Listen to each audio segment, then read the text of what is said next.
Welcome back to Content Swap, the swap of the content. Here with Parker and Aaliyah. Woo! This is a podcast where we swap content. I mean, what more can be said? I mean, that's all we do every single week. If you're joining us for the first time, well, Welcome. yeah, welcome. We're swapping some content, and that's what we do. We're going to be talking about two things today, and you'll wait to find out what those are later, but it's going to be in the title, so I don't know why I'm even withholding that information. Regardless, what's new? Nothing. Cool. All right. End of discussion. Let's move on. Yeah. No, like nothing? Not that I can think of. Nothing? You watching anything new? Nope. See anything new? Read anything interesting? You're reading a new book right now. Yeah. I just finished Bad Blood, which is a really good book about the Silicon Valley startup Theranos, which there's like documentaries and like a mini series about. Really good. The way that the author, who was the journalist who like released the story, like exposed the story. Oh, I didn't know that. That's really cool. Yeah.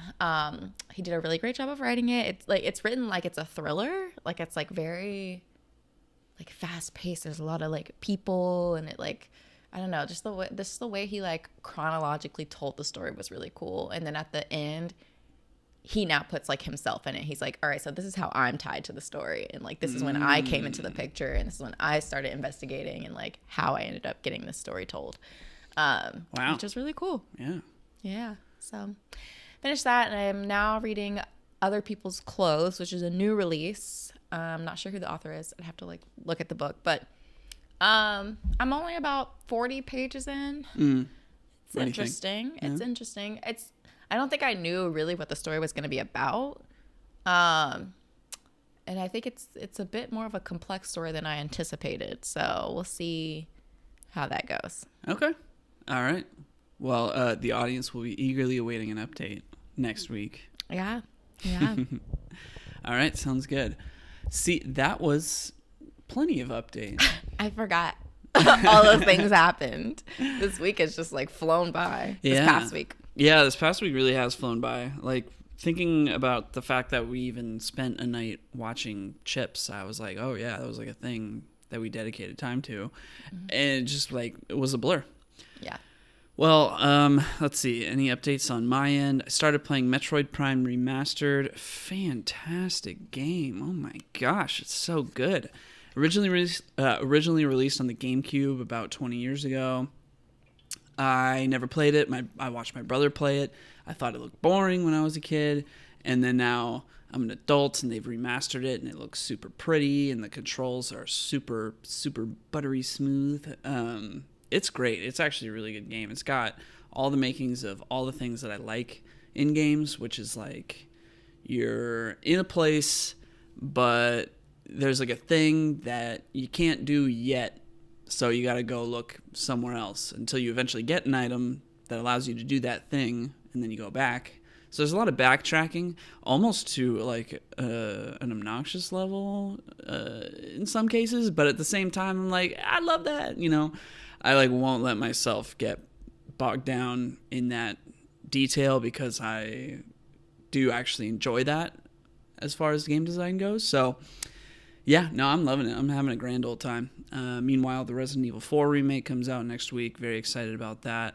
Actually, I played through all of Resident Evil 3 remake last weekend. I totally forgot about that. It's only a 4.5-hour game, but that was more enjoyable than I expected it to be. It's not the strongest title in that series, but it's still the remake has, you know, all the good graphics and it's more of an action game than it is a zombie survival game, but yeah, I still enjoyed it. Nice. Yeah. And we finished The Last of Us. Great show, huh? Yep. It's good. It was quite good. And that's, I think that's everything I had on my front. I'm releasing a new review post tomorrow. How about that? I haven't done reviews in a long time. Dear listener, if you're not familiar, I used to write reviews on my Instagram all the time on all kinds of things, and now I'm going to start doing that again. So my post tomorrow is going to be a big compilation post of all the reviews I didn't do for the last, I don't know, year. So yeah, there's going to be just quick little sentence, 1 sentence, 2 sentence reviews on like, gosh, I want to say 70 things. So it's going to be a big one. It's actually taken a lot of work to fit all of that into one post. It's a lot of information, a lot of pictures I'm using and doing, but it's nice because I spent a lot of time designing the actual layout of it, and that was, I guess, artistically stimulating. So. Are you going to do video reviews again, or never again? I liked your video reviews. They're really good. Video reviews take too much time. Editing is like, there's a reason people get paid to do that as a full-time job, because it can take a very long time.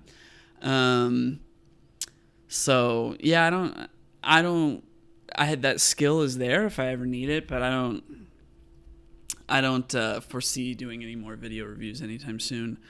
I like your sweater. Thank you. Yeah, I intentionally wore this today because I knew you liked it. That's really cute. I look like a bum. I mean, I'm wearing PJ pants. I'm literally wearing my pajamas.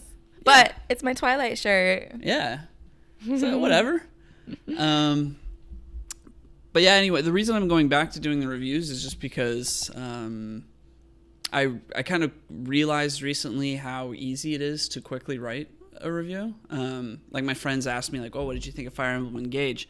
And I inadvertently wrote, a 4-paragraph review in my text to them, and I was like, oh, I could have posted that. So it kind of just made me realize, like, all right, just write out all your thoughts on a game, and then, structure it up a bit, and, it's pretty easy to do. Kind of miss doing it. I also think numbers are arbitrary. So, I'm riding this wave right now while I'm into it. I feel you. Yeah. Cashing in on the hobby while you're still enjoying it. Yeah, exactly. I feel like that's me with literally everything. I'm like, who knows what I'll be into next week. Yeah. So we'll see. I'm going to do one a week. I spend my Sunday mornings posting this podcast and working on my personal budget. I'm like, why not throw a review in as well? So that's my current goal. We'll see how that goes. Maybe by putting it out into the air, it'll actually happen. Yeah. Yeah. Cool. Yeah.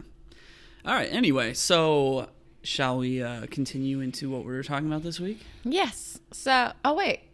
I'm first. Ha ha. I was assigned CHiPS, and I realized I'm the one who assigned CHiPS. Yes, you assigned me CHiPS. Okay, so CHiPS was originally a TV series in the 70s or 80s, I believe. This is a remake standalone movie that came out in 20. Did you write that down? I didn't write it down. I'm sorry. I didn't write that down either. I want to say like 20. I want to say 17 or 18. Yeah, something like that. Like 2017. Surprisingly recent for a comedy movie. Yeah, 2017. 2017 actually totally tracks as far as the politically incorrectness of this. Because I think 2017 was kind of a turning point for being politically correct, specifically in Hollywood. And yeah, that does not at all surprise me that it came out that year. We'll talk more about that later. Okay, interesting. So what is CHiPS about? CHiPS is called CHiPS because of CHP and just kind of turning that into a word. So CHP stands for California Highway Patrol. And if you're not aware, dear listener, California is a big state with a lot of highways, like a lot of highways. And so, yeah, every state has highway patrol, but Can I just point out something? This is so unrelated, but you've said dear listeners twice, I feel like already. And it's like Bridgerton stuck with you that much that in every episode you're like, dear listeners. All right, I'll stop saying it. Gosh. I just love that it's stuck with you like that. I'm not saying Dearest reader. That's different. But yeah, I think that did stem from that. Sorry, I didn't mean to cut you off. So yeah, I'm from California, so this was actually kind of a fun movie to watch because we have a lot of highways, and every time you drive from Northern California to Southern California or vice versa, you're taking the California highway, and it's long. It's very long, and you stay in the same state. So, the same group has jurisdiction over all of it, which is pretty wild. Can I say something, though? Yeah. In my time of living in LA, like, not once did I ever see a police officer or anything pull someone over. And, like, it's LA. People have their sports cars. They start flying. They're driving crazy, whatever. Like, it was like law enforcement didn't exist. I would see them on, like regular streets, not, like, highways. But I'm like, do they really patrol highways? Like, how out there are they? Yes. Well, all right, this movie depicts them like detectives, whereas realistically what they do is they sit and they go to speed trap spots and they wait for people to speed and then they pull them over, Mm-hmm. I mean, I've gotten a ticket on 101 in California, in King City. That's where it switches from 75 miles per hour to 65 miles per hour. That's where they get you. Yeah. I don't know. I never saw them. Well, they're there. Whether you like it or not. Well, I mean, I guess it's a good thing I never saw them. It means I was obeying the law. Anyway, as far as the actual plot of this movie, it's not just about California Highway Patrol. It's a comedy movie. What?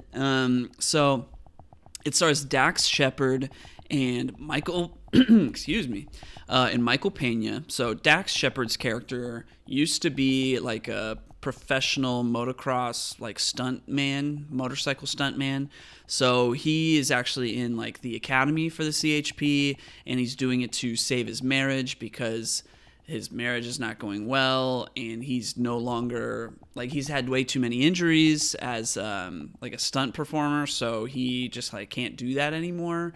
So he's like, in order to make my wife think of me like a man, I need to get a job, but two, specifically, I'm going to do California Highway Patrol because I could still ride a motorcycle, but also my wife's dad was a cop, and so maybe that'll ignite something in her.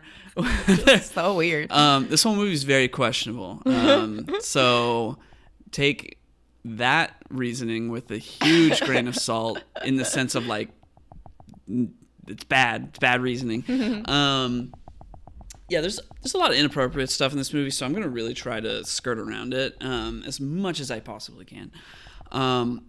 So yeah, he's not a great, he's failing all the tests. He should really not be in the CHP, but his commanding officer, or the woman that decides that he's going to pass or not, just likes his personality. So she's like, all right, I'm going to pass you on a probationary clause or something, and you have to then be in the top 10% of your department or else you're out of here, and you're really good at riding motorcycles, so keep that up. Mm-hmm. Meanwhile, Michael Pena works for the FBI, and he, during his whole introductory scene, he's the getaway driver for these people who are robbing a bank in Miami, and then at the end of that whole sequence, he basically gets them all arrested.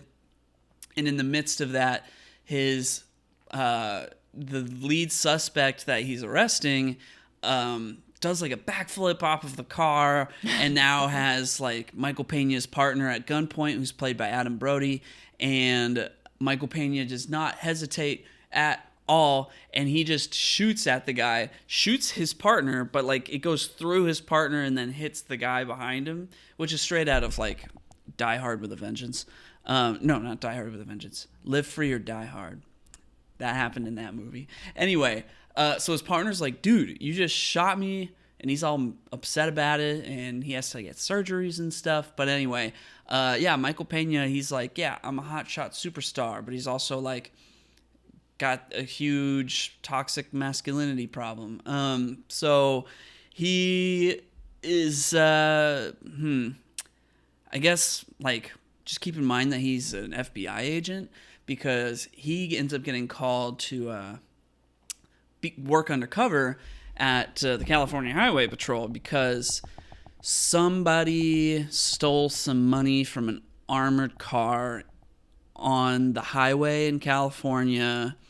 And during that whole thing, one of the guys had one of the armored truck drivers like at gunpoint and then said some stuff, and then like the helicopter that was looking at the whole sequence go down, that was also CHP, like one of the helicopter pilots I guess was in on it, and it was like it's either the armored truck driver or the pilot who has to like die because somebody messed up or something. And so the helicopter pilot just jumps out of the helicopter. Sorry, trigger warning, because he's not going to make it. And so it's just like a weird incident, and none of it really makes any sense. So they call in Michael Pena to Figure it out. figure it out. And so he basically is like, all right, well, like it seems like somebody internally at the CHP is, dirty, like a, corrupt police officer. So he's going in to figure out who that is so he can take him down. And in that process, he gets a new partner, and his new partner is the new rookie, which is Dax Shepard's character. So they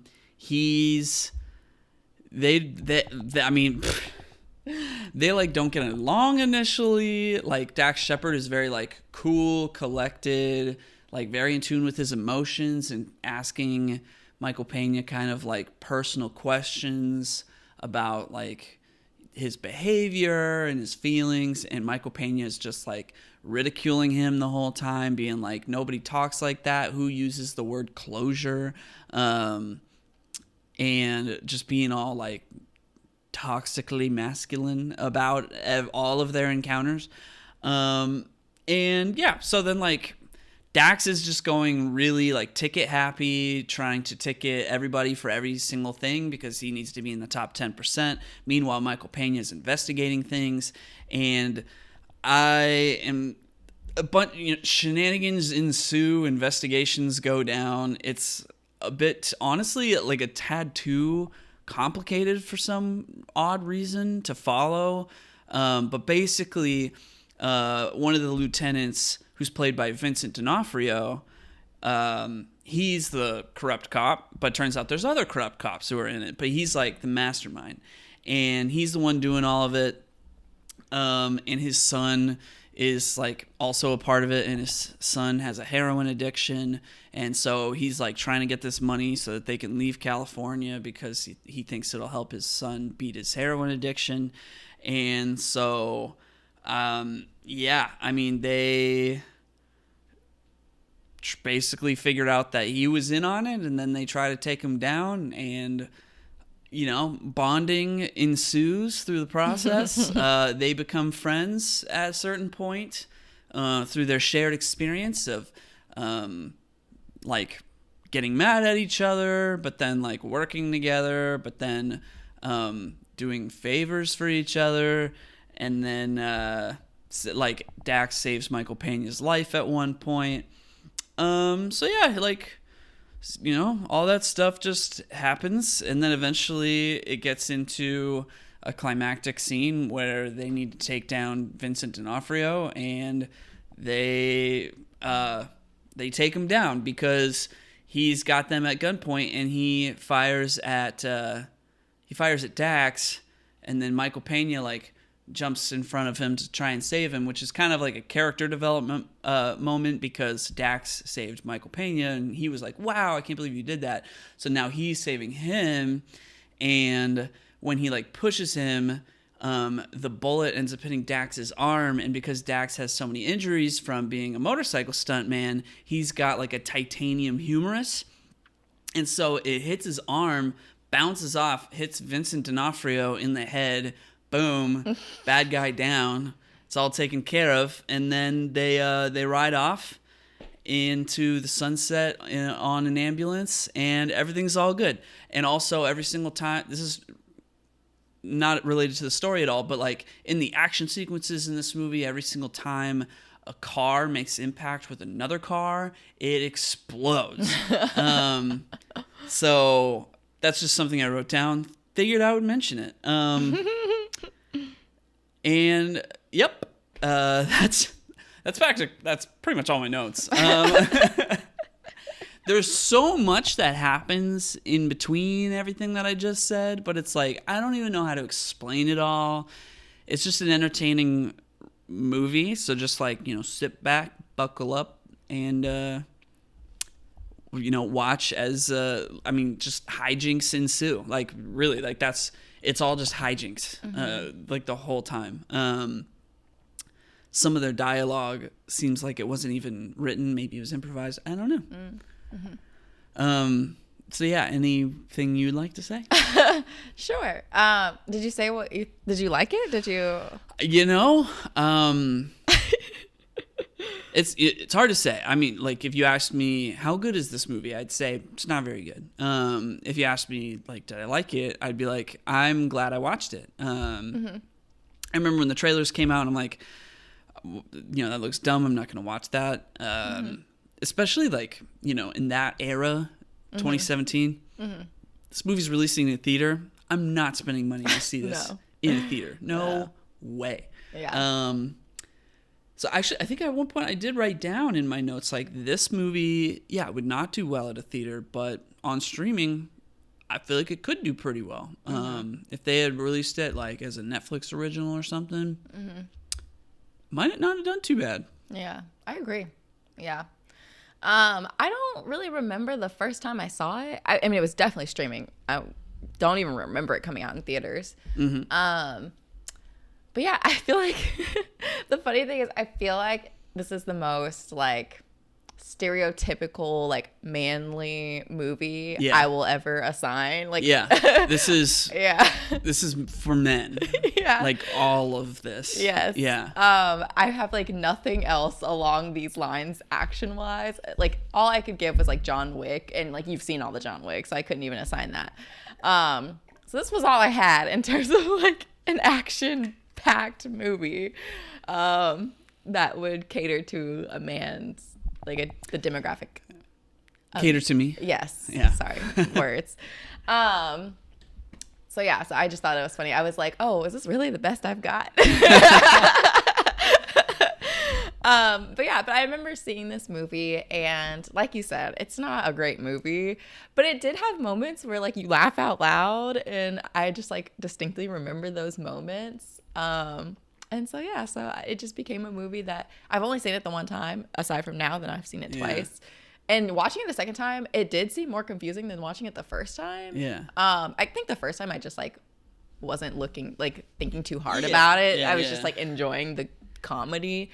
But trying to follow this time, like you were going through your notes, and I was like, I probably should have taken notes because I can't even assist. I couldn't tell you what happened. A chase happens at one point, and then like there's a cable at one point at the end of that chase, and the guy that's getting chased hits the cable, and its head like just gets cut clean off, and it's like whoa, and then like cars hit other cars and explosions happen, and then like there's a part where like Dax gets hit by a car, like a truck, and he's in the hospital, and it's this whole like, oh my gosh, is he gonna be okay, and everybody's worried about him. There's also a part where it rains and he's in his bed, and I guess because he's got like metal bones and stuff, that makes him he gets like real stiff. He gets stiff and uncomfortable when that happens, and he's like naked on the floor next to his bed, and he like can't do anything about it, and he's calling everybody to help him, and eventually he calls Michael Pena, even though he's like mad at him right then at that moment. But then through Michael Pena having to pick him up naked and then put him in the bathtub, and the way all of that goes down with like him slipping, and then he accidentally like bumps his face into his junk and then like throws him across the bathroom and he like hits the wall and falls into the bathtub. Like it's so silly, it's so dumb, but it's funny. It's very entertaining. That part is so funny, at least to me. Yeah.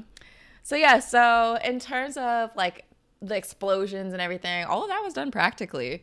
Yeah, no, I believe that. Yeah. Dax did, as far as I know, all of his own stunts, or at least majority of his own stunts. And so there's a part where he's training and he's doing the motorcycle part of his training to be a part of CHP, and he does what I learned is called a stoppie. And that's where he stops on his front wheel. Yeah. And so he actually was doing that, which I thought was pretty cool. I mean, I knew he probably did majority of his stunts because I listened to like his podcast, Armchair Expert. I actually really enjoy his podcast. And so like through that, I've just like learned more about him and like his interest. And so having known that, I was like, he probably did all his stunts. Yeah, him and Michael Pena together works really well. Yeah. Like this is a funny movie. Yeah. It's a nice little bromance that blossoms. Yeah, the jokes are like it's well written in the comedic sense, in that they'll like pay off certain jokes, or like something will be funny and then they'll reference back to that funny thing later, at the right time, and it's funny. Yeah. We'll come back to that. Okay. So what? Yeah. So before I get to that, we dive deeper into that stuff. The movie was originally going to be this like big budget PG-13 film, but due to budget cuts, they decided it was better to make it rated R, and I guess they can make it cheaper, which made me like question, I should have looked this up, like, is it cheaper to make rated R movies like than it is PG-13 movie? Like, what's that about? Well, what I'm figuring from that is like, if they were going to do big budget PG-13, but then there was a budget cut, going the rated R route is probably the smart thing to do, because if you don't have the money to spend on like the practical effects, then you got to double down on the humor. And a good way to do that is to make the humor more raunchy. And that's definitely what this movie did. They went like the raunchy humor route. And I would say that it like paid off. It definitely probably made the movie more enjoyable to watch than it would have been as a big budget PG-13 movie. Yeah, got you. So Dax wanted to recreate CHiPS to be more aligned with like Bad Boys and Lethal Weapon, which I thought was interesting. I feel like it definitely kind of gives off Bad Boy vibes. Bad Boys though is like a phenomenal movie. I'm like, this will not get anywhere near that, but you can see the attempt. I feel like. Do you think so? No. Really? Bad Boys is a whole other level of movie. Yes, yeah, it's a whole other level, but at the foundation of things, two guys who like bicker. Yeah. It's a bromance. It's buddy, like this raunchy buddy comedy. Yeah, this raunchy comedy. Like, Bad Boys is a bit more serious than this, though. This was maybe like, the first Bad Boys, but the second Bad Boys is a very funny movie. But there's also like a whole sequence where they're like chasing these guys on like one of those car mover trucks with all the cars on it, bodies. And all those. I don't remember anything about the dead body. Oh, I remember the dead body. Yeah, and they were like running over the bodies, and they were packing the bodies with drugs. Oh my gosh! All right, whoa, yeah, it's been a while. Bad Boys 2 is literally one of my favorite like top 10 movies. It's been a while since I watched Bad Boys 2, but you should watch it again. Yeah, no, I'm down. Good. But like when the cars are like bouncing and stuff, like that's a Michael Bay movie. Yeah, cinematography wise, yes, it's a whole different level. Yeah, I'm talking about like the foundational aspect. Yeah, foundational aspect. Yeah, I mean, this seems like much lower stakes. Yeah, that's true. Yeah, that's true. Yeah. Okay, what I wanted to talk about. So I came across this Vox article that I thought was really interesting, and I'm definitely interested to hear your opinion on it. All right, let's go for it. But as I was reading it, the sentence stood out. So the author of this article is describing the movie and says, in short, the movie is a mess, but an interesting one. And so basically the whole article was about how comedies, and like you mentioned during this time, it's like now you need to be like politically correct. You don't want to say anything harmful. Comedy previously has been very like harmful, portrayed stereotypes, things like that. Yeah. And so like, how do you make a comedic movie when all your predecessors have done this thing and you can't do that, but you want to maintain that like the same kind of humor, if that makes sense.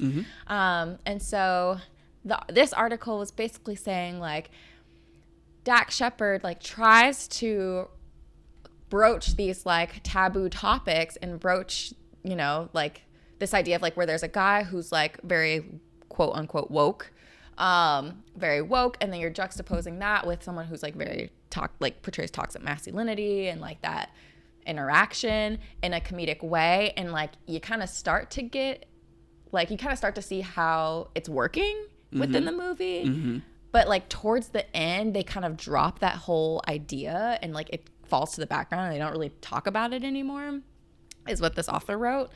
And so what they said was you end up with a dull exhale of a movie, one that wants to provoke the audience by sticking its fingers in social taboos while simultaneously being too timid to do just that. And so, yeah, it was really just talking about like this weird time period of like, what do comedy writers write about? Like, how do they maintain that same humor that we've loved for years without the harmfulness that was like the mechanism for that humor. I mean, it's like dedicated comedy movies just don't come out anymore, especially not in a theater. Because like theater experiences are at the point where you go to the theater for the experience, you know. You're seeing some big budget movie with crazy special effects. You need to see it on the biggest screen with the best sound system. You don't need that for a comedy movie. We've talked about this like a million times on this podcast already. But like, a comedy movie, there's no reason to go see it in a theater. Wait to see it at home because you've got the exact setup you need for that. You don't need to spend any money extra to see it early. I wonder how comedies that are coming out on like as like Netflix originals, like I think about like all the Adam Sandler stuff that has come out on Netflix. He got ahead of it. Now you really think about it. But I'm wondering like how they're doing, you know, like I'm wondering I mean, I feel like they do pretty dang well. I mean, he's got Murder Mystery 2 coming out this year. Which I don't know why. I mean, was the first one that good? Did you watch Murder Mystery? I watched it, and I don't remember it at all. I liked Murder Mystery.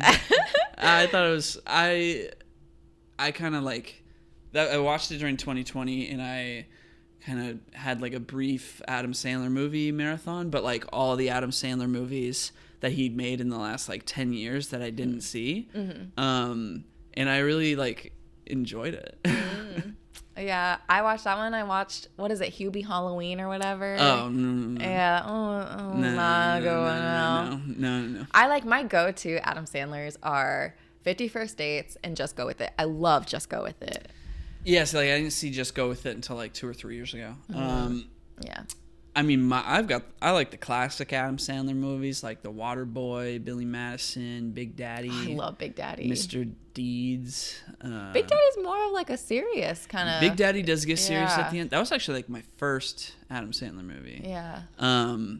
But like The Waterboy and Billy Madison, like those are so dumb. I can't get into those. They're classics. What's that really, really bad one where he's like the father to that dude who's getting married and...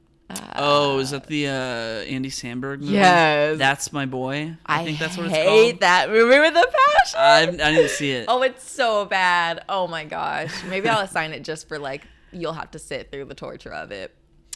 Let me know when you are, because I think I have the right movie to juxtapose it with. Gotcha. Yeah. No, I hate that movie. But yes, love Uncut Gems though. Uncut Gems. Uncut Gems. Uncut Gems. Uncut Gems is a great movie. I've only watched it once, and I'm like, Isn't it on? It's streaming somewhere. Oh yeah, I think it's on. I think it's on Netflix or something. Oh, okay, Sure, whatever. It's on something. Yeah. Somewhere, even if we have to rent it. I would love to watch that movie again. Same. Yeah.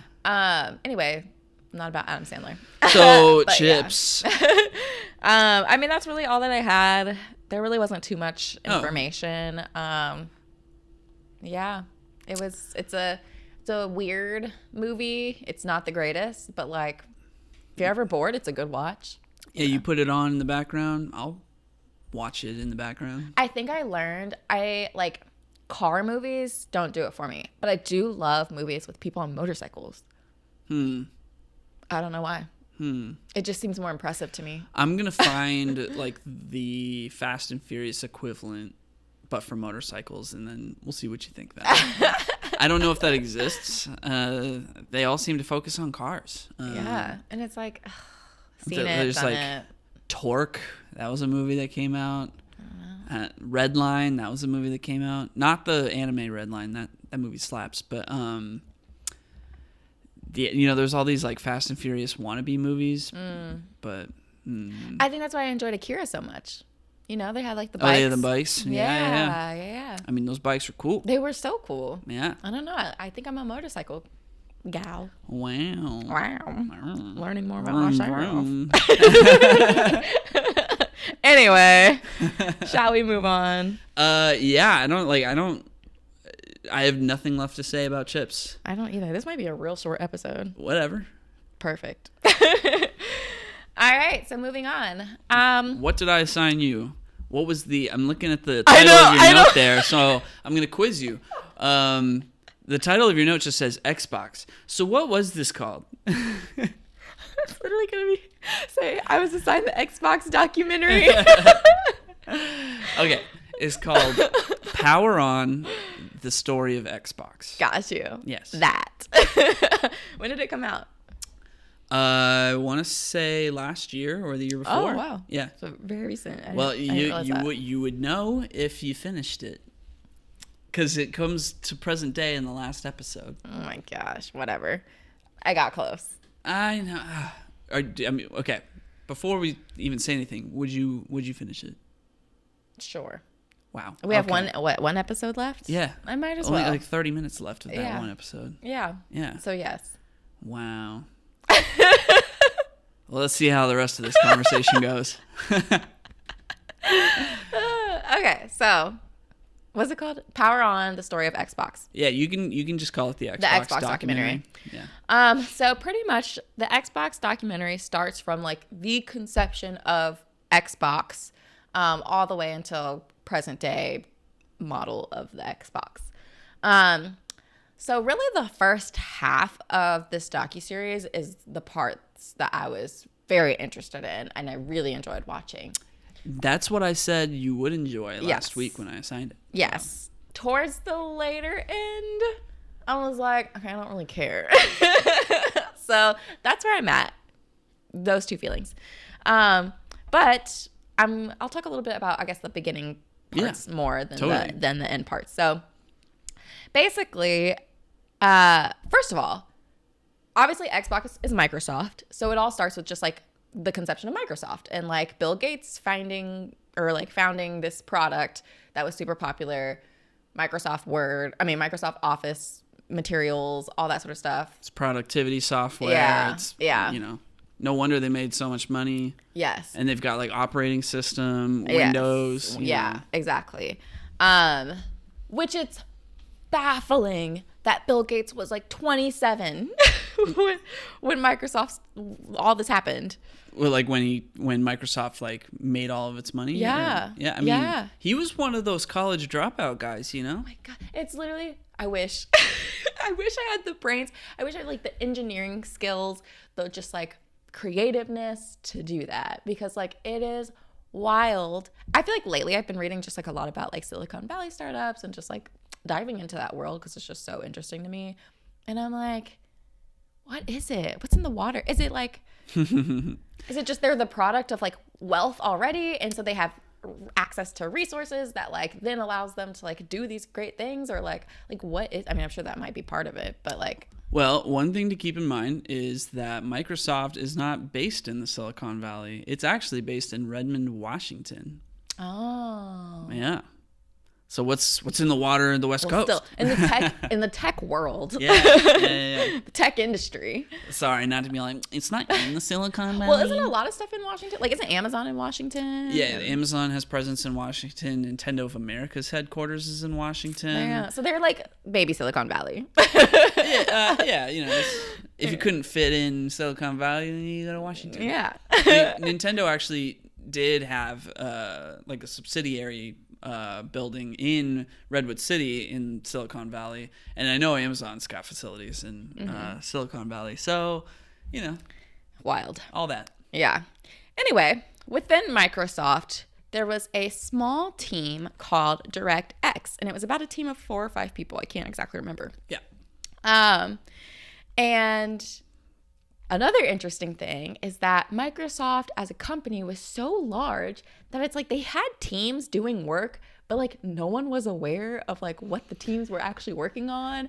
And so like there was a moment in the documentary where like I think it's Bill and someone else like are like, okay, we need to find someone who's working on this. Just ask everybody, what are you working on? Are you working on something like this? And I'm like, the fact that these people are employed and like no one knows what they're doing. He's the CEO of the company and he doesn't know what some people that he pays money to are even doing on their day to day. And I'm like, that's insane. It's like, does he need to know what everybody's doing? But at the same time, like, you got Excel, you made the program. Can you not check a spreadsheet? But I guess they don't have like a Google Drive.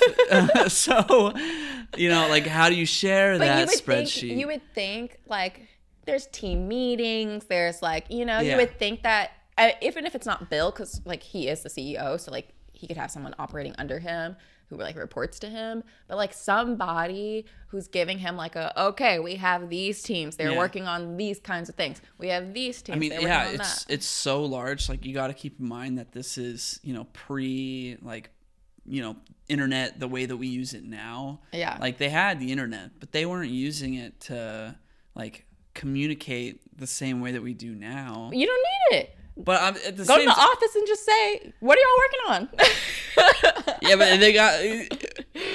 I mean, at one point when they're like, when Xbox does take off, at one point they're like, yeah, it started with 4 people, then it became a team of 20 people, and now it's a team of 2,000 people. I'm like, okay, you got 2,000 people employed just for Xbox. What the heck is going on in the rest of Microsoft? How are they going to keep up with all those employees? I mean, you don't need pre-internet days. No, you don't need to know what every individual is doing because you can't. Like, and also that's micromanaging. No one wants that. Yeah. But like.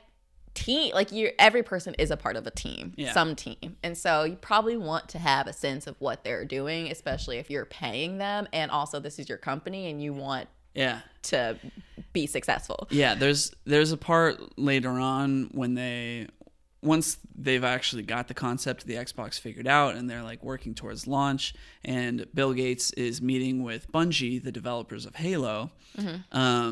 He's talking to like Joseph Staten, who's like the creative director of Halo, and he's like looking at all these concepts and things because they bought up Bungie, so they own that company. And Bill Gates, like the wheels were turning in his head where he kind of like realized like artists work here.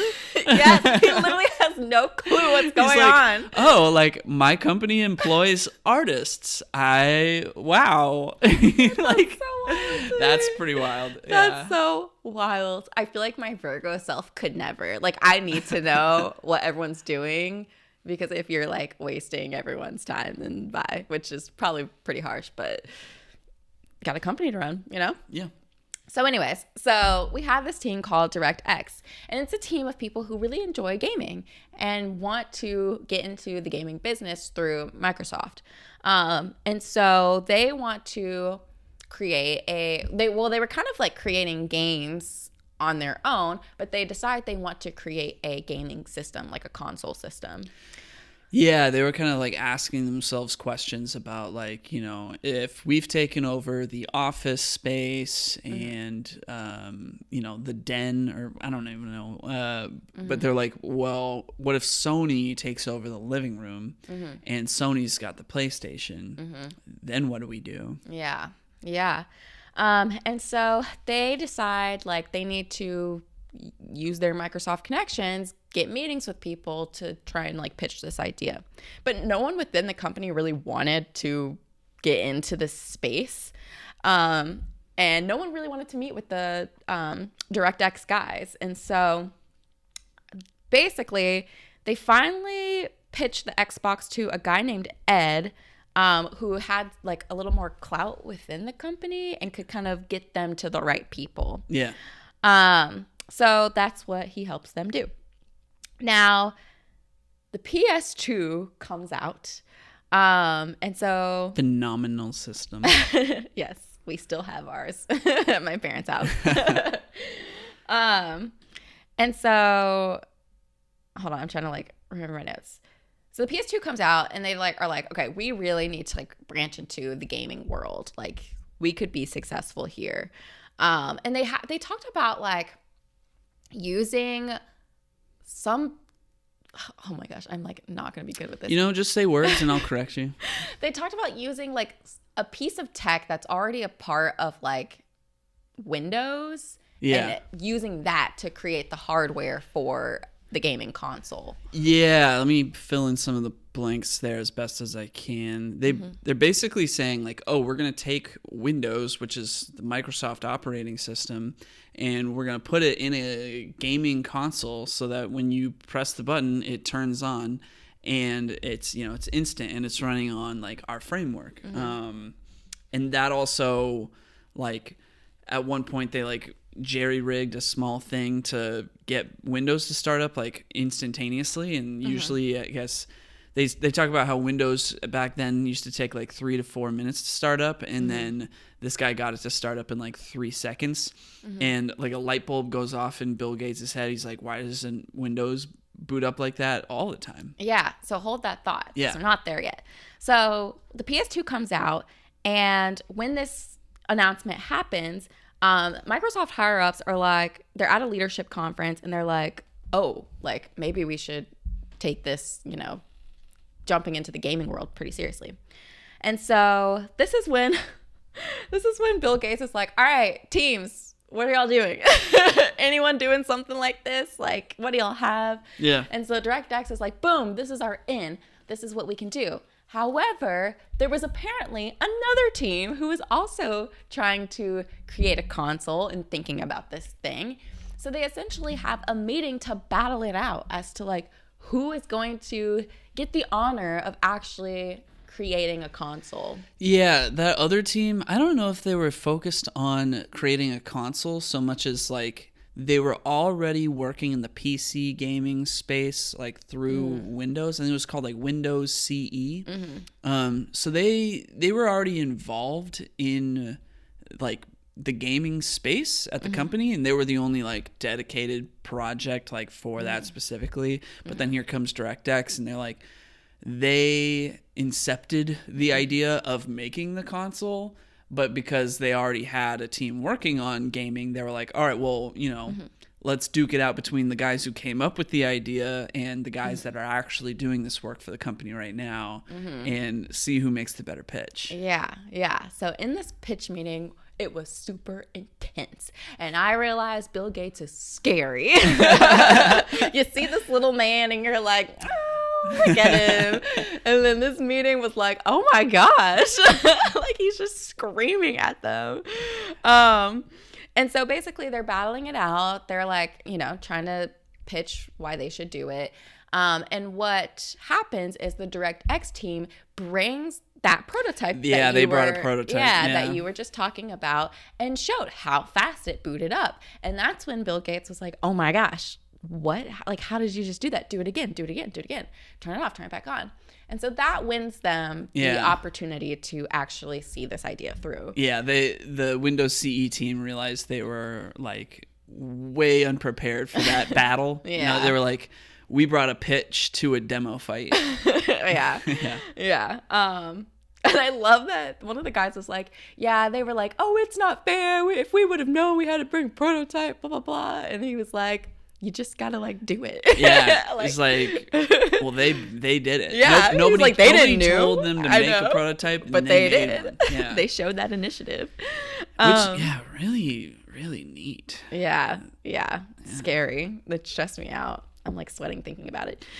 And I mean, all of this is a big deal. Like the idea of Microsoft even making a gaming console is a big deal, not just because they would be pivoting into a different market outside of the market that they're already established in. They're also a software company. Like they don't make the computers that people are running their software on. They just make the programs that the computers are running. So for them to all of a sudden say, hey, we're going to do gaming and we're going to do hardware with this physical device is like, what? Yeah. So, yeah. Yeah. So they didn't just have to get acceptance from Bill. They also had to get approval from a guy named Steve, who was going to become the new CEO. Steve Ballmer. Yes. And Steve was not into it, but eventually they convinced him. And so now it was time to start figuring out how they're going to do it. And they were all kind of like, they're really excited, like, yeah, we get to do it. And then they were like, we don't know how to do it. Yeah. So now it's like, okay, we got to figure out how to actually make this thing. We don't know what we're doing. And part of the original pitch was that they were going to get Windows to basically run on a gaming console. And so people were like, oh, maybe you can get your spreadsheets to work on the TV. Like, no one wants and they're that. like, nobody's going to do that. Like, you're not putting your games and your spreadsheets on the same thing. But are you going to talk about the Valentine's Day meeting? Potentially. I don't know. I'll go through the timeline, and if I missed it, you can talk about it. Well, I think we're about to come up on it, so. I don't know. All right. Hit me with your next thing. Yes. So, like I said, none of them knew how to make hardware. So they actually tried to buy Nintendo. Oh, yeah. They tried to buy Nintendo to get access to, because like I guess Nintendo manufactures their own hardware. Yeah. So like, oh, if we could buy Nintendo, then we'll just have access to their hardware, and then they can help an us incredible make it. game portfolio. Yeah. And Nintendo was like, no. Yeah. Like, you're not buying us. What the heck? It's funny because this documentary is told through Microsoft's perspective. Like, this is like an Xbox, like it's on Xbox's YouTube channel, which is where you can find it. So it's told through their perspective, but like everybody knows that what really happened was they went to go talk to Nintendo, and Nintendo like laughed them out of the room. Like, Nintendo did not take that seriously as a request at all. I would not either. Yeah. And the fact that they had the money to just, let's just buy this other company so that we can like make this one product. Like, what? I know. That's insane. But what I did not know, and what I thought was a really interesting fact, was that like these companies who make a gaming console, they lose money from getting the hardware and like manufacturing it, and all the money that they end up making comes from the games. Yeah. So it's like the console itself is not really, I guess, making them money in that sense, because it's just so expensive to create it. I mean, yeah, at least that was how it was back, 23 years ago. I don't know if it's still done that way. Well, now consoles are so expensive. Yeah, they are more expensive now. I mean, they're $500 for the most powerful models. Yeah. Yeah. I just thought that was really interesting. Like, I didn't know. It makes sense, but like I didn't know that. Since I'm like, I don't know much about gaming. Yeah. So now they have to like just make it themselves. And so in order to create like a prototype, they reach out to a guy named Horace. And Horace basically designed the very first like prototype of an Xbox, and it was this giant ugly aluminum X. Chrome X, sorry. With a green eye in the middle that says like X. Did it have the symbol, or did it say Xbox? It said I think Xbox. It just said Xbox. Yeah. But yeah, we've definitely skipped over the Valentine's Day meeting. Okay, what was that again? What happened? The Valentine's Day meeting was like basically when they realized that they were not going to be able to just run Windows on the system. Like, there was going to be no point in running Windows on the system. They had to strip out basically all of the things that made Windows, because there was just stuff that wasn't useful towards like a gaming system on there, and they got it down to like just a few bytes or something. And then when Bill Gates found out about it, they had this meeting on Valentine's Day where he like flipped out on them. It was like, this is not what you said you were going to be making. What's up? And like, they had to defend it. They had to explain the whole thing about, here's why we're doing that. Here's why people aren't going to want to have Windows on their gaming system. And, Bill's concerned because, like, Windows is their whole thing. And that's, like, the whole reason he got excited about it in the first place. And now it's like, we can't have that. Which is just so crazy to think about in hindsight because it's like, why would Windows, like, we need to have our PowerPoints on the Xbox. We have the Xbox Series X now, and you still can't do that. And there's a reason for that, Yeah. But yeah, it was called the Valentine's Day Massacre because everyone missed their Valentine's Day plans because they were in the meeting for so long. Yeah, until like arguing late at night. Yeah. And then eventually at the end of the meeting, Bill and Steve were like, all right, let's do it. Dumb. Yeah. All that for nothing. Yep. So back to this Chrome prototype. X. Yes. Back to this prototype. So they basically create this Chrome X, and they're like, okay, but how do we get the like hardware into, like, how do we get stuff into it so that it functions? So they basically just like shove it in at a diagonal, like following one of the lines. And what their goal is they're going to present this at the Game Developers Conference. Yeah. And so they're just praying. They're like, we're just going to shove all this in there, close it up, and hope for the best. So cut to, we're at the Game Developer Conference. They have about 3 of these X's that got shipped, these Xboxes that got shipped. And when they get to the conference, none of it's working. Yeah. And so they're like panicking and they're like, oh my gosh, we're about to present this. This is like the first time anyone's going to hear about the fact that we're going to develop a console and all these things. We want it to go well. The big Chrome X is just still so ridiculous. Like, so impractical. Every time you see it, it's like, no way. I mean, Bill Gates said it's fine because it's just a concept. And, it's to get the idea across. But, like, oh, man. Like, can you imagine if we had a big X?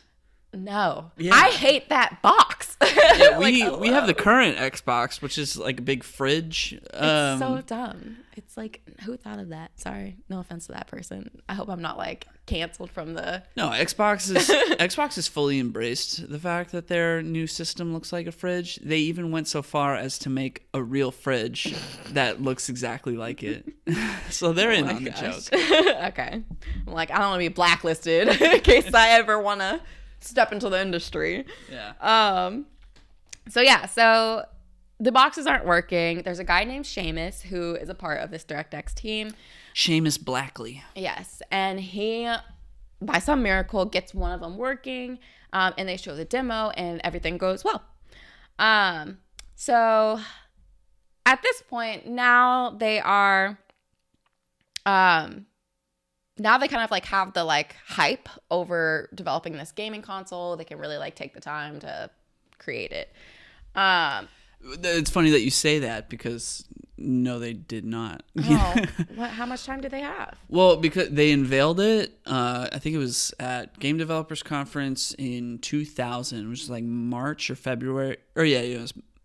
Oh gosh, wild. Okay, so the Valentine's Day Massacre, I believe, was February 2000, and then they unveiled this Chrome X at GDC in like March or April, and then they need to launch the actual system by November 2001. Wow. So they had 18 months to basically make a whole system, and one of the guys in the documentary, I think he's a gaming journalist, he talked about how most game console developers, when they complete development on the current system, they then start developing the next system, which gives them like 6-7 years to get that nailed down. So for Xbox to basically say, here's our big Chrome X and we'll have the finished product in 18 months was just super unprecedented, even to like nowadays. Like that's crazy. Got you. Oh Yeah. my God, I had the timeline incorrect. It seemed like they were taking their time because there's a whole montage and it's just kind of like talking about all the people who, because now they like have like an Xbox division and there's more people working to get this product made. And everyone's like in their early 20s. It looks like camp. Like they're just like doing all these fun things. You see a bunch of pictures of them just like having a blast at Xbox. So it made it feel like they had time. So I'm like, were they working? Just because that one guy rode a skateboard didn't mean it was all fun and games. There were so many pictures of everyone just having fun. Yeah. So anyways, so there's an event called CES. I forget what that stands for. Consumer Electronics Show. Yes. And this is where they present the new Xbox and they bring out the frickin' Rock. Like Dwayne The Rock Johnson. Dwayne The Rock Johnson. Yes. Next to Bill Gates. Yes. At the official Xbox unveiling. Yes. And there's an awkward banter between them and they showcase the product and everyone's excited. Woo! So yeah. You say showcase the product, but it was like, here's what it looks like. They didn't play any games. Yes. Yeah. They show what it looks like. And everybody's like, woo, we're excited. Yeah. So at this point, after that happens, they start to look for game developers. And the crazy thing is I guess these producers of a game, it's a car racing or a car game, and they're showing it to them, and Xbox is like, we'll pass on that, and that game turned out to be Grand Theft Auto, and I'm like, dang, I bet they're mad about that. Yeah. Grand Theft Auto 3, which was the highest selling game in 2001, and they made a point of saying it would have been the highest game of 2002 if it had not been surpassed by its own sequel, which would be Grand Theft Auto Vice City. Yeah. And so they passed on that. However, they do start a game or like take on a game that will become really popular. And that game is Halo. And apparently first-person shooter games had not been done with a controller. It was all, I guess, on your PC, right? Yep. And so... Well, I mean, technically speaking... James Bond GoldenEye 007 on the Nintendo 64 was a first-person shooter game using a controller that came out in like 1997 or 98. So this documentary lied? No, because if you go back and you play GoldenEye, which now you can on Nintendo Switch Online, they just added it about a month ago. You can't play it. It's not. It's what we call tank controls, in that you only have the single stick to help you move. So the way you move is just kind of like really awkward because your field of vision is being dictated by where your body's positioned. And where you, like, your field of view and your movement are like tied together, which is super, super hard to use, especially in an FPS setting. So for Halo to do the whole twin stick thing where the right stick is the camera and the left stick is the movement was revolutionary. Gotcha. Yeah. So exciting stuff. Yeah. Also during this time, people didn't like the way the controller that they had designed was. They said it was like massive. There were a few women who worked as a part of the team, and the women were like, clearly a man made this. Like, like what were they thinking? Why is this thing so huge? So that was a big deal. However, they needed to have everything ready by the time E3 came up. And it was quickly approaching, so they just kind of had to go with it. They're like, we can't make any changes to this controller. What's E3? The Electronic Expo of the third. Of the third. It's, you were there, basically. It's the Electronic Entertainment Expo, and it's held in June every year. That makes sense why there's a 3. Yeah, E3. EA Sports. Okay. Anyway. Not affiliated. No. So E3 approaches, and they are going to present this product, and they're going to... This is 2001. Yes, and I think they're trying to, like, play a game, like, demo a game, right? Yeah. Oh, yeah. I know exactly what you're talking about. Okay, so I got my thoughts together. What happened the night before? Remember that? What? Sony and their party? Oh, Sony threw a party. It was lit. So I mean, yeah. Sony had their PS2 event at E3 the night before, and so, you know, it was big party, and they're like, so then at 8 a.m. the next day, after everybody's hungover from Sony's party, they go to the Xbox conference. Yes, and everyone's interested. They're like, what's this about to be? Like, what are we going to see? I'm excited. I've heard things about it. Ooh. They go to present the Xbox on stage and it will not turn on. Yeah. And he pushes the button and it doesn't turn on. Yeah. And it's a failure. It just doesn't turn on. So they don't even get to see it. They also had stations like set up to where people could play Halo on the new Xbox, but it was being really slow and like it was just not. I don't know the terms that they used. It was running at half the frame rate of what it was supposed to be running at, so it was very choppy. Yes, that. So it was a bust, and like it was so bad that the guy who was like in charge at the time was like, "I'm gonna quit." Yeah, he wrote a resignation letter and gave it to Bill Gates and Steve Ballmer, and they were like, "No, like it happened. It's fine. Get over it. We'll make it better." Yeah.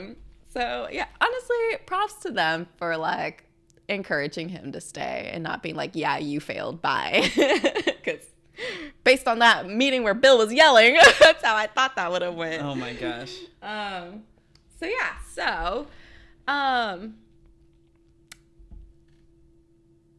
have a note here that says Sega at the time was struggling and they were going to make games for Xbox.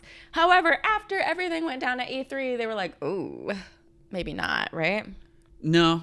I think Sega approached them and said, like, we can't make hardware anymore because, like, Sega, they had the Sega Genesis, the Sega Saturn. Those might actually be the same thing. It's kind of unclear. Different names based on the country. And then they had the Sega Dreamcast, which was very ahead of its time graphically. So, Sega needed a console that could support them. Mm-hmm. And they, because Peter Moore, who was running Sega at the time, he was like, this was a vital time to keep Sega alive. But I guess, he ended up joining the Microsoft team, and at one point was like the head of Xbox. Oh. Yeah. Okay, I misinterpreted all of that. Yeah. I thought it was like because they were already down, they were like, "Oh, this partnership would just like put us." Well, I don't know. It's kind of weird because like Sega does, or at least at one point did have a bit of a relationship with Microsoft or like with Xbox. Yeah. They collaborated on the Dreamcast, didn't they? Not the Dreamcast, no. Oh, they had. Yeah, that's right. There was a Windows CE collaboration on the Dreamcast. Yeah. That's right. I forgot about that. Look at me. Yeah. Hey, you got your facts. Like there's a Sonic the Hedgehog game, because he's owned by Sega, that exclusively came out for the Xbox 360 in 2006. Gotcha. It's an infamously bad game, but I've played it, the whole thing. But that was weird. Yeah. Because like I played Sonic games on the Dreamcast, and then I played them on the GameCube, which is a Nintendo console, and then suddenly the next Sonic game was on Xbox. It's like, where do you belong, Sonic? Figure it out. Aw, poor Sonic. Yeah. Now he's on everything. Oh my gosh. So my apologies. I got that information wrong. Anyway, they work everything out with this first Xbox. They work out all the kinks, everything, get Halo together, all their games ready, prepped, all that stuff. Eventually, they released a new controller that was better ergonomically. Yes, and it is a hit. People love the Xbox. It's popping. I wouldn't say it was like a hit. I would say it was like it survived. Well, it seemed like people were really excited about it. The original Xbox did have a lot of good games, but it wasn't like PS2 levels of success. But it was like, for it to have held its ground was very impressive. Got you. Well, over time, they have another idea. I think someone new came into the picture as of running the things, and he has this new idea. So the big thing about the Xbox was like it had an Ethernet port, so you could like connect to the internet, which was like that wasn't a thing on like other systems. That's right. That was a huge deal. Yeah. And so this new person who came into Xbox had the idea of creating an online multiplayer function and also being like giving people headsets so that they could talk to whoever they were playing with online. And they called this Xbox Live. And so people were stoked about this. it made things super fun for people who had an Xbox who wanted to play. They hosted this like giant event, and like people were like running into the event. Then it was on the news, like all kinds of stuff. And I feel like, at least in the way that they put it on there, that's the thing that like really kicked them off into high gear. Online gaming had never been done before on a console. Mm-hmm. It existed on PC already, but for them to have done that and for them to have integrated a voice function, total game changer. Yeah. And what was interesting was that Halo had its own multiplayer function, and there were a lot of people learned to do local area network. LAN is what that's short for, or the shortened version is LAN. And so people would host LAN parties, and they'd have 16-person games by connecting 4 Xboxes and having 4 TVs. And that was super popular. But when Xbox Live came out, it didn't work with Halo. So it wasn't until Halo 2 came out that had Xbox Live functionality, and that was that just changed the game, literally. Yeah, so this is where all my notes kind of stopped. But essentially, like, from this point, we start to see the iterations of the Xbox console as time passes on. So what's the next one? Xbox One? Almost. Xbox 360. Oh, that was the next one? Yeah. So okay. It was, the original Xbox, and then Xbox 360 came out in 2005. Got you. Okay, so Xbox 360 comes out. It's sleek. It's cool. People are really excited about it. It's got HD features. Yes. They like added new things to it. It's like all the rage. People buy these Xboxes, but it is having issues. Like, people, it's like freezing on people. You get the red ring of death where it's just like it can't compute, it can't do anything. It doesn't work. Yeah. And everybody, including Snoop Dogg, he was my favorite part of this whole documentary. Everybody is just having issues, and they're all really frustrated. And what I thought was really cool about this whole like timeline of events is that Microsoft, they were scrambling to figure out like what was wrong with it. And this guy eventually does figure out what was wrong with it. And he's like, okay, if we're going to fix this for everybody who has a Xbox 3, well, first they stopped production. So they weren't producing anymore, which lost them some money. And also in order to fix it for everybody, it was going to be like $1 billion that would come from out of Microsoft. $1.15 billion. Yes. To fix everybody's console. Yes. Yeah. And so he approaches like Bill and Steve, and it's like, yeah, we're going to need $1 billion to fix this. And they were like, done. And I was like, I think it was just Steve at that point. I don't think Bill was involved in it anymore. I was like, I feel like I had that wrong. And he was like, done. Yeah, whatever we got to do. Like, do it. Yes. And I thought that was great. I was like, the fact that they like literally didn't try to like skirt around, like ignore it and then just put out a new console or anything. Like, they like were like, no, we need to fix our error because we did mess this up pretty badly. So, all right, I've got a whole topic around that we can discuss. So, like, all right, for reference, I had the original Xbox. I was like 7 years old when it came out. I turned 8 like right after it came out. I played the original Halo. I played Halo 2. I got the Xbox 360. I played more than what was healthy's worth of Halo 3. Met a lot of people online playing Halo 3, made friends, just used to play Halo 3 after school every single day, was really bad about doing my homework. Shouldn't be saying all of this. So like a big part of my social and entertainment life was my Xbox 360. And I also got the red ring of death because everybody got the red ring of death eventually. And so I lost the point to the story. Like it happened to me. I got it. It happened to me, and they fixed it. Like, I sent it in, they fixed it, and it was like this whole thing. And they extended everybody's warranty from 1 year to 3 years. And yeah, like you said, you're admiring the fact that they acknowledged the problem, they figured out a way to fix it, and then they took the loss. Now, juxtapose that and what they did there as a company, and look at what Nintendo has done with the Nintendo Switch and their Joy-Con controllers.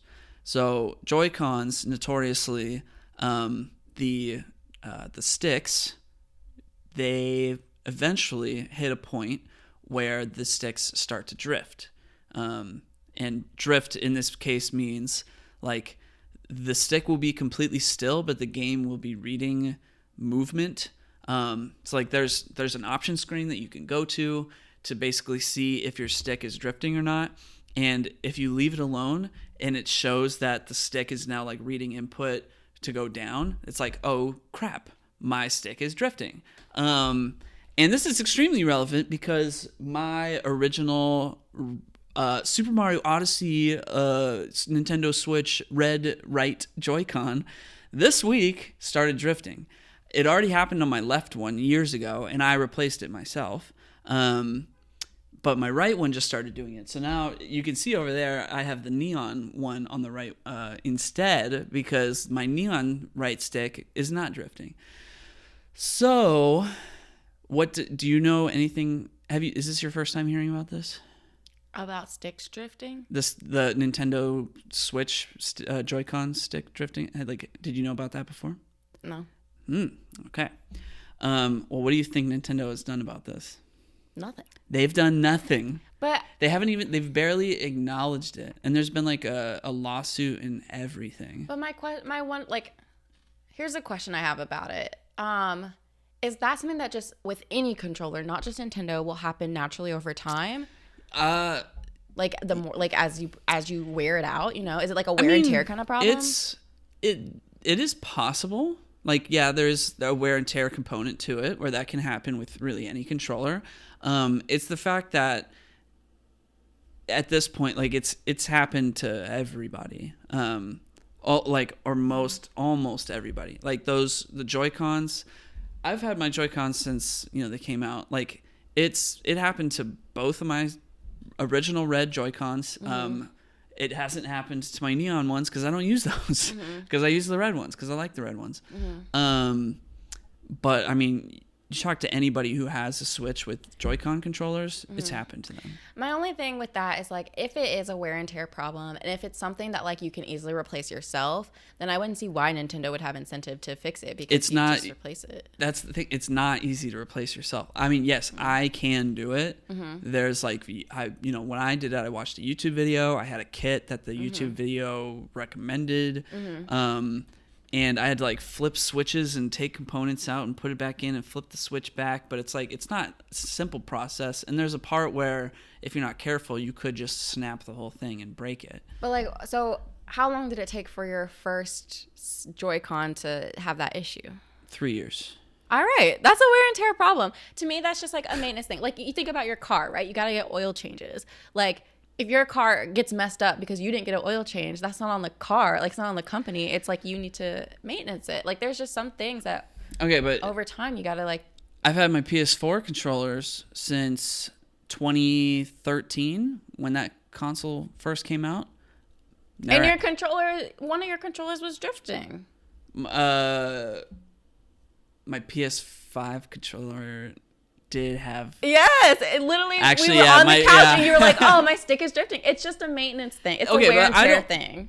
It's different for it to happen to me and for that to be a one-off. It's different for it to be like a known common issue that everybody's experiencing. Well, yeah. See, Nintendo. And that's what happened with Microsoft. Well, yeah. Well, but it's still a wear and tear thing. Does Nintendo in their next console or whatever they come out with need to figure out a like more durable thing? Yes, but I don't think in this sense where it is still just a wear and tear issue. I don't think they need to like, oh, for free we'll take everybody's joysticks and fix them all. Like, no, it's like we'll try and make a better product next time. Yeah, I just wish they'd done a little bit more.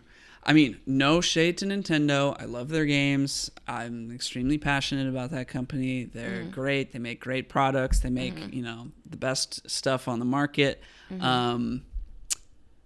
But I when it comes to the Joy-Con drift thing, it's just kind of like, why did that happen?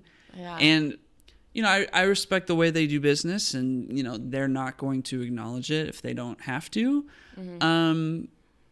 So, Yeah, it just feels a little different to me because, like, you are moving the joysticks a lot, especially if you're playing very, very frequently. And so it's like, okay, like I said, that's wear and tear versus, like, this Microsoft issue. It's like there was a malfunction in the hardware. But, like, that malfunction didn't happen, the first day for people. You had to play it a lot for at least like 6 months, and then it started to happen. But still, 6 months is very early in like a product's life. And like, yeah, it was a malfunction. It was something that should not have ever happened that happened to this thing. And it's like because they didn't wire it right or whatever. And like that's very much like an issue with like the way that they did that. I'm just saying, like, my experience, because I played my Switch on a TV a lot, so maybe like you play your Switch so much. I'm surprised it didn't happen sooner. Oh, okay. I'm just saying, like, I use the Joy-Cons every once in a while, but like if I have the choice to play it on the TV, it depends on the game. But like a lot of the time I'll play it docked and I'll play it on the TV, which is a different controller. I've never had issues with my Pro controller ever, but my Joy-Cons, yeah. How much was that? How much is like the big Switch? Because I only have a Switch Lite. The big Switch is $300, and the Joy-Cons not each, but as a pair. Actually, take a guess. How much do you think Joy-Cons cost? I don't know. So this is the thing. If my Joy-Cons start drifting and I'm not smart enough to figure out how to fix it myself with a kit, then I have to buy a new one, and it's $40 for one Joy-Con. So to get a new pair of Joy-Cons is $80, which is so much money. The games cost $60. The controller's $80. And Nintendo's not even acknowledging that the issue happens. I mean, I think they've released some kind of statement recently. Anyway, I just want you, like, I'm telling you my experience. You go ask somebody else if they've ever their Joy-Con drift. Like, I think you will realize how much you're probably downplaying the problem. I'm sure if it's a product quality type of thing, then I don't doubt that like a lot of people have experienced the same thing. But also a lot of people are playing the game a lot. Like they're like using it a lot. And so it's just, yes, Nintendo needs to make a higher quality joystick or whatever. But I don't think it's necessarily on them to, for free, like repair everybody's things. Well, Nintendo certainly doesn't think so. So I mean, here we are. Yeah, my hot take, I guess. Okay, well, if for the next system this starts happening again and people are talking about it in the same way, what will you say then? Then it's a matter of like, okay, Nintendo, do something about this, because like they know there is an issue. They need to produce something of higher quality next time. And if they don't, then it's like they're responsible. All right. Anyway, back to Xbox. Yes. Sounds good. So that was all about the Xbox 360. So the next product was the Xbox Kinect, which I am actually familiar with. I always forget about the Kinect. Yeah. So my sister's ex used to have a Kinect, and there was a summer that I like lived with them. I lived with them for the summer. And it was my favorite thing. And he would always bring it to like Christmases and things like that. And we'd always play Dance Central. So I love the Xbox Kinect. I mean, I had a Kinect. I had friends over and we played Dance Central. Yeah. That was a good time. I still remember how to do the Poison Dance by Biv DeVoe. I remember Salt and Pepper's Push It. Push dance. It. Yeah. Boom, boom. Yeah. I did that one so much. So I like still have that choreography memorized. But the Xbox Kinect was basically their response to Nintendo Wii. They wanted to have that same kind of like motion, like you're the one who's moving around. You're like more into involved. The game. Yeah, involved in the game. It's interactive. Yeah, there we go. That's the word I was looking for. It's interactive. However, they didn't want the restriction of the like remote. You have to have a Wii remote in order to, get the motion. And so they like innovatively created this like camera system that would pick up on your emotions and be used to help you like play the games. And I mean, people liked it. However, for the like hardcore gamers, it wasn't of interest to them. Yeah, I mean, when they first unveiled it, I remember thinking it was so exciting. And it's like, oh my gosh, like the games are becoming real. But like, I don't think we spent enough time thinking about like, well, what games am I actually going to play with this? And how well is it going to work? Yeah. To where I'm getting like the fully designed game experience that I'm already familiar with, which that they never delivered on. I don't think motion gaming has ever really delivered on that, except now for like VR. Yeah, I mean, it definitely feels like it's a good system for like families, as like family entertainment, but not necessarily for like a sole gamer who loves playing video games. I want to actually redact something I just said, because the Nintendo Wii, they did actually like, find ways to make immersive, or not like immersive, with the steering but like wheel from Mario Kart. yeah, I mean, yeah, I guess I didn't use that. I played that Mario Kart game with a stick. But I mean, like they made a Zelda game, Twilight Princess, where you could like swing the Wii remote and you would swing the sword, and it was a full Zelda game. Skyward Sword, same thing, but they used the Wii Motion Plus, so it could like really pick up on where you were moving the Wii remote. And Super Mario Galaxy, same thing. So like Nintendo figured out a way to do that, but the Kinect, like I don't think any game really quite delivered that like action adventure experience the same way that they could with a physical controller.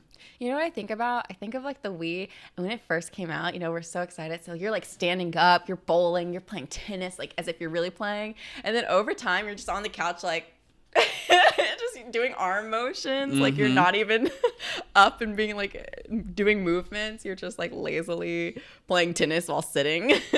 Plays my workout. Right. Which is really funny. But yeah.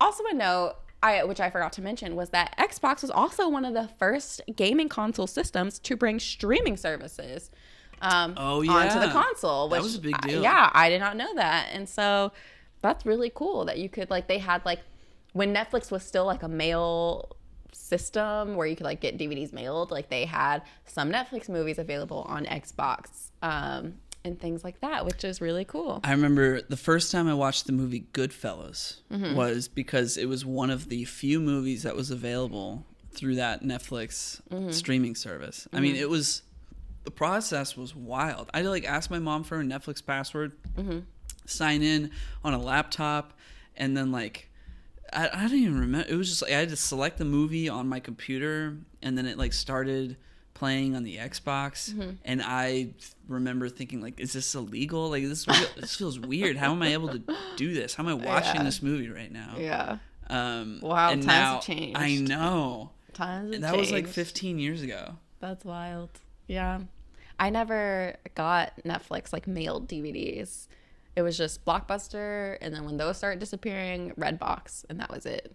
And I'd always forget to bring back my Redbox movie. Always. Yeah, I never really had like a Redbox experience. It was like they were at like the grocery stores. Oh like, yeah, no, I know what Redbox is. I mean, I know you know. I'm just saying like it was so convenient because you were already at the grocery store and you're like, let's see what's on Redbox. But yeah, so essentially that's as far as I got into the documentary. I'm assuming it just continues, and we learned about how they created this big box. Well, yeah, I mean the next thing that they kind of talked about with the Kinect was that like a lot of people started using it for research, like people started hacking into that.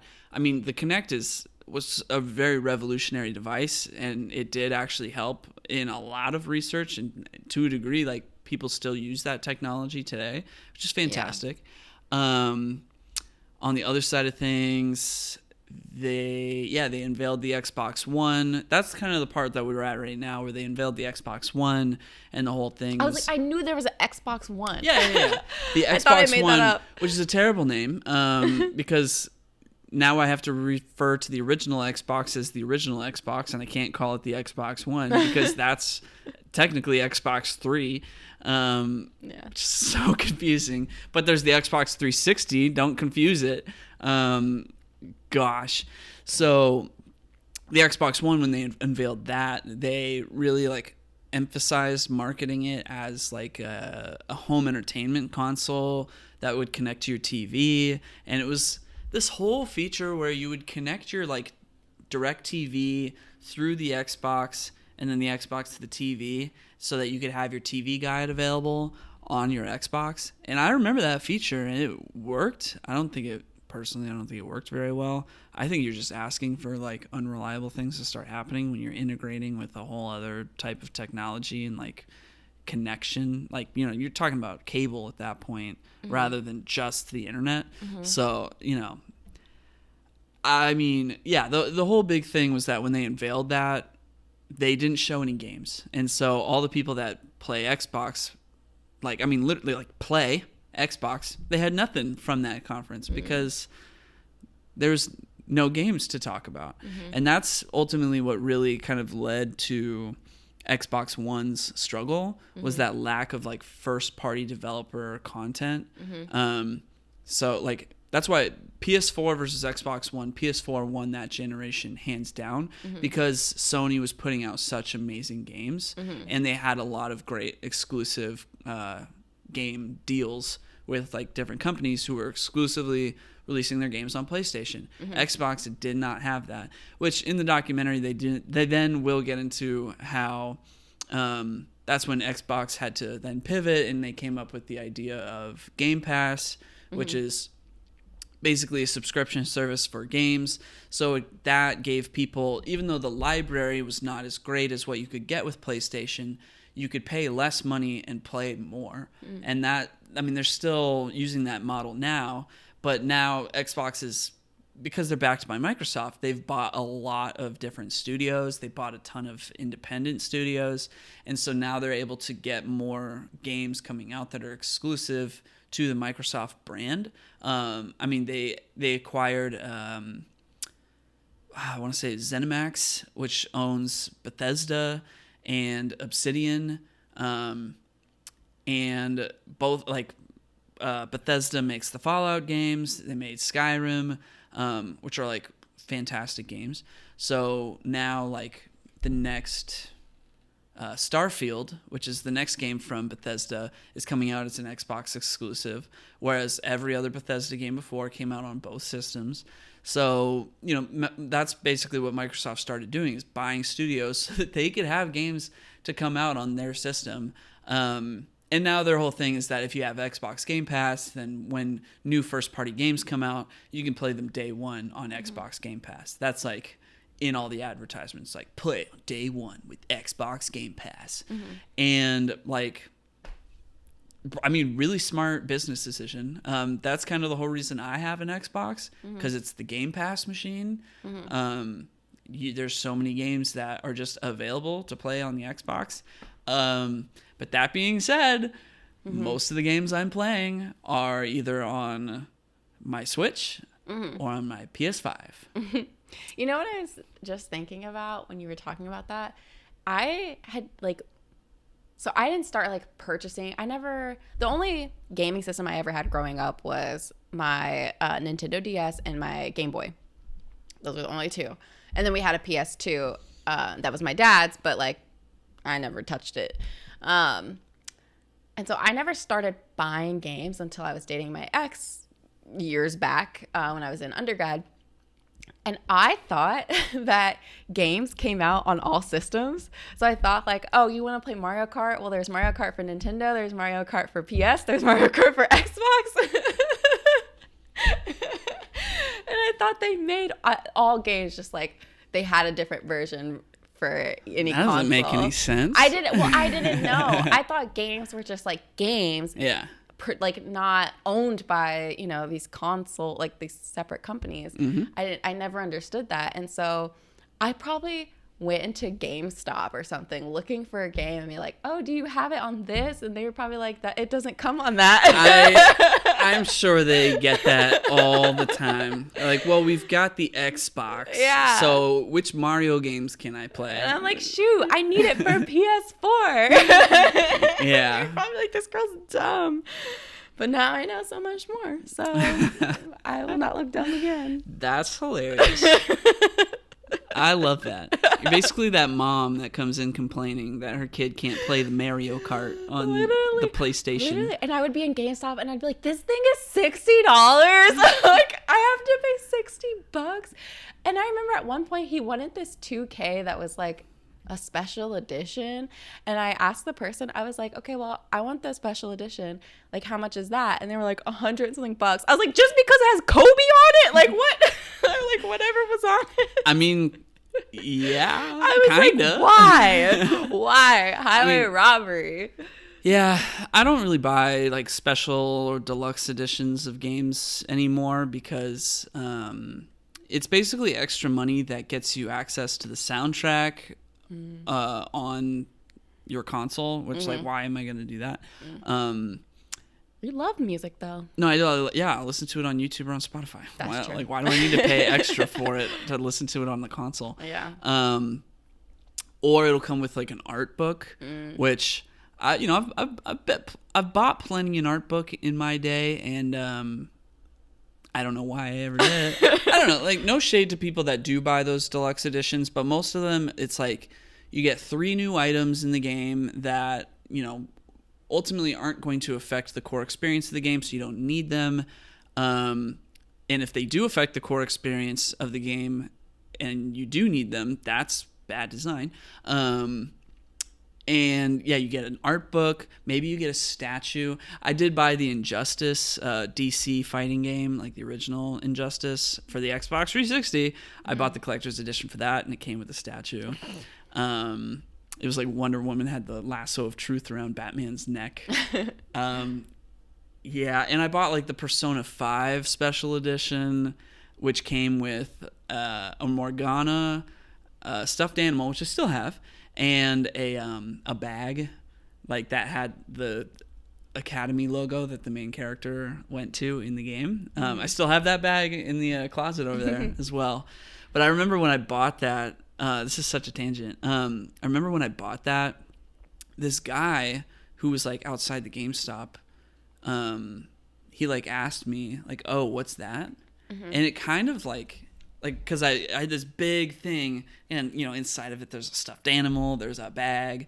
He was like, oh, what's that? And I was like, oh, it's this like deluxe edition for this game. And he's like, oh, what's the game about? And I was like, it's a game that takes place. Well, I don't think I specified that it took place in Japan. I might have been too embarrassed to say that. But I was like, it's a game where you play through school and you like defeat people when you're not at school. And he's like, huh. And it's just kind of like, he didn't seem like he was the most like well-off person. So it was kind of like juxtaposed his lived experience and like me walking out of this GameStop with this deluxe Persona 5 game. It was just this moment where I was like, yeah, what am I doing? It just kind of really made me think about like what matters. That being said, one of the better deluxe editions I've ever bought. It sounds like you bought a lot. You're like, I don't buy deluxe editions. List 5 deluxe editions that you've purchased. I don't know. I mean, like, yeah. I mean, the Final Fantasy VII remake. I got the deluxe edition for that. I bought the soundtrack for that. I mean, I love that game. I know. Saying everything you don't do that you have actually done. But I don't do it anymore. It's been like 2.5 years since I bought a deluxe edition. Although I think I actually did buy the deluxe edition for Stranger of Paradise Final Fantasy Origin last year because it came with the DLC content, which I did not end up playing. Actually, Fire Emblem Engage, which came out this year, I bought the season pass for that because it came with the DLC. But that's not like that didn't come with like a bag or a soundtrack or anything. That came with like actual content. So that's different. You've literally listed every game you've played that you also bought the deluxe edition for. Okay. So I will only buy the deluxe edition if it is like worth it. Like God of War Ragnarok, I considered. I was like, oh, should I get the deluxe edition because I love this game? And I looked at it and it was like, oh, you get like 3 pieces of armor and like an art book, and and if you want like the super duper legit one, it's like $400 and it comes with Thor's hammer. And I'm like, all right, well, I'm not getting that obviously. So yeah, I just went with the base game. oh my gosh, yeah. I don't get it. I'm like, these games are too expensive. Fair enough. All right, let's wrap this up. Yeah. I'm done. So what did you think of the story of Xbox overall? Oh, I thought it was interesting. I really enjoyed the like early stages of things. Like I said, didn't really care too much. After we hit the 360, I was like, whatever. Yeah. Whatever. But like in terms of coming up with even like a console, the very first console, I thought was really cool. Yeah. No, I thought this was a really interesting story just because I've owned every iteration of the Xbox, and the only time in my life where I did not own an Xbox was during the Xbox One era, where like I had some like controller connectivity issues after a year of owning it, and then I just gave it to my friends, and I didn't have an Xbox until this most recent one. And it was very validating to watch this and for them to be like, yeah, the Xbox One didn't do well. And I'm like, it's like everything that was in this documentary was reflective of like my actual experience with the brand. So it was just really interesting to watch for all those reasons. Gotcha. Yeah. I've experienced the narrative. Will there ever be a time where you just don't buy a new console when it comes out? It depends on if they're working on a new Halo for the new Xbox. Because Xbox seems like is such a waste of money, though, to get a whole system just for one new game. Well, no, because I got Game Pass. There's a whole bunch of games that I played on my Xbox. I never see you play your Xbox, though. Well, before I moved in with you, I was playing Halo for 6 months. Like, I played every Halo game for like 6 months. That's a lot of Halo games to play. It's like 6 games. I remember that, but that seems like an anomaly. Like but I also played like Psychonauts. I played the new Forza game. I played this game called Death's Door. I bought The Quarry, which came out last year. I bought that on the Xbox. So what do you do with your old consoles when you get a new one? Usually, well, this past generation, I just gifted it to somebody else or I kept it. Like, I still have my Wii U because there's certain games that only the Wii U can play, which is like Zelda games. Yeah. I gave my PS4 to my friend, and I gave my Xbox One to my friends, like my old roommates.